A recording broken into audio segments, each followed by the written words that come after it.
Hello friends, welcome back to my YouTube channel. ನಾನಿವತ್ತು ಖಾರ ಪೊಂಗಲ್ ಮಾಡೋಕ್ಕೆ ಏನೇನು ಬೇಕು ಅಂತ ತೋರಿಸ್ಕೊತಾ ಹೋಗ್ತೀನಿ. ಫಸ್ಟ್ ಗೋಡಂಬಿ, ಮೆಣಸಿನ್ಕಾಯಿ, ಮೆಣಸು, ಜೀರಿಗೆ, ಅರಿಶಿನ, ಕರಿಬೇವು ತಗೊಂಡಿದ್ದೀನಿ. ಇಲ್ಲಿ ತುಪ್ಪ ಹಾಕಿದ್ರೆ ತುಂಬ ಟೇಸ್ಟಿಯಾಗಿ ಬರುತ್ತೆ ಅಂತ ತುಪ್ಪ ತೊಗೊಂಡಿದ್ದೀನಿ. ಅಕ್ಕಿ ಒಂದು 10 ಮಿನಿಟ್ಸ್ ನೆನೆಸ್ಕೊಂಡಿದ್ದೀನಿ. ಹೆಸರು ಬೇಳೆ ಏನಿದೆಯಲ್ಲ ಅದನ್ನು ಅಕ್ಕಿ ಎಷ್ಟು ತೊಗೊತೀವೋ ಹೆಸರು ಬೇಳೆನೂ ಅಷ್ಟು ತೊಗೊಂಡು ಸ್ವಲ್ಪ ಫ್ರೈ ಮಾಡ್ಕೊತೀನಿ. ರೋಸ್ಟ್ ಅದು ಬ್ರೌನಿಷ್ ಬರೋವರೆಗೂ ರೋಸ್ಟ್ ಮಾಡ್ಕೊಂಡು ಏನು ಅಕ್ಕಿ ನೆನೆಸಿಟ್ಟಿರ್ತೀವಲ್ಲ ಅದರೊಳಗೆ ನಾನು ಹಾಕಿ ಚೆನ್ನಾಗಿ ಎರಡನ್ನೂ ಕಲಿಸ್ತೀನಿ. ಏಕೆಂದರೆ ಕಲಿಸೋದ್ರಿಂದ ಎರಡು ತುಂಬಾ ಯಾವುದೇ ರೀತಿ ಗಿಣ್ಣು ಥರ ಏನೂ ಆಗಲ್ಲ. ಜಾಸ್ತಿ ಹೊತ್ತೇನು ನೆನೆಸಲ್ಲ ಹೆಸರು ಬೇಳೆ. ಎರಡನ್ನೂ ತೊಳೆದ್ಬಿಟ್ಟು ನೀರೇನು ಎಲ್ಲ ಬಸಿದ್ಬಿಟ್ಟು ಕುಕ್ಕರ್ಗೆ ಹಾಕಿ ಇಡೋದು ಅಷ್ಟೇ.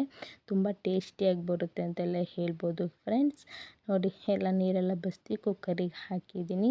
ಇದು ತುಂಬಾ ಬೇಗ ಆಗುತ್ತೆ ಅಂತೆಲ್ಲ ಹೇಳ್ಬೋದು.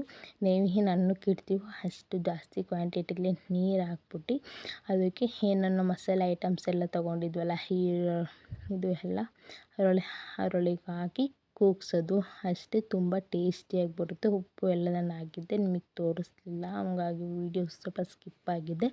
ತುಂಬಾ ಬೇಗ ಆಗುತ್ತೆ. ಇದಕ್ಕೂ ಸ್ವಲ್ಪ ಆಯಿಲ್ ಹಾಕಿದ್ದೀನಿ, ಏಕೆಂದರೆ ಚೆನ್ನಾಗಿ ಬರುತ್ತೆ.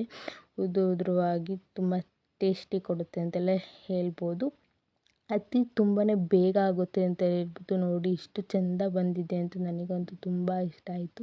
ನೀವೊಮ್ಮೆ ಟ್ರೈ ಮಾಡಿ ಫ್ರೆಂಡ್ಸ್. ಈ ವಿಡಿಯೋ ಇಷ್ಟ ಆಗಿದ್ರೆ ಗೊತ್ತಲ್ಲ, ಲೈಕ್ ಮಾಡಿ. Thank you for watching.